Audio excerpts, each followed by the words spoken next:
মিনেসোটায় quality learning centre সহ ২০টি প্রতিষ্ঠানে $১৯ বিলিয়ন জালিয়াতির অভিযোগে এফবিআই অভিযান চালিয়েছে। শিশুদের সেবার নামে ভুয়া নথিপত্র দেখিয়ে কোটি কোটি ডলার আত্মসাতের এই ঘটনায় ইতিমধ্যে ৬৫ জনের বিরুদ্ধে মামলা হয়েছে। এই কেলেঙ্কারির প্রভাবে গভর্নর টিম ওয়ালজ নির্বাচনী লড়াই থেকে সরে দাঁড়িয়েছেন। বিস্তারিত আরও জানুন সামিরা বাঁধনের প্রতিবেদনে। যুক্তরাষ্ট্রের মিনেসোটা অঙ্গরাজ্য এখন এক বিশাল আর্থিক কেলেঙ্কারির কেন্দ্রবিন্দু। চাইল্ড কেয়ার এবং অটিজম সেবার নামে বিলিয়ন বিলিয়ন ডলার সরকারি অর্থ আত্মসাতের অভিযোগে নড়ে চড়ে বসেছে এফবিআই। গত মঙ্গলবার মিনিয়াপোলিসের আলোচিত কোয়ালিটি লার্নিং সেন্টার সহ ২০টি প্রতিষ্ঠানে একযোগে অভিযান চালিয়েছে কেন্দ্রীয় গোয়েন্দা সংস্থা।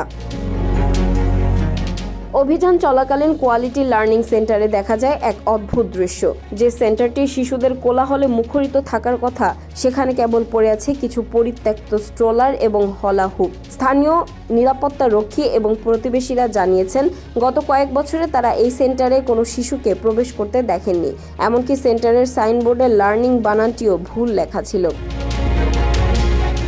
তদন্তকারীদের দাবি, এই জালিয়াতি চক্রটি সোমালি সম্প্রদায়ের সদস্যদের ব্যবহার করে ভুয়া অটিজম সেবার নামে প্রায় $১৪ মিলিয়ন হাতিয়ে নিয়েছে। এছাড়া ফিডিং আওয়ার ফিউচার নামক একটি প্রকল্পে $২৫০ মিলিয়ন চুরির অভিযোগে এ পর্যন্ত ৬৫ জনের বিরুদ্ধে মামলা করা হয়েছে।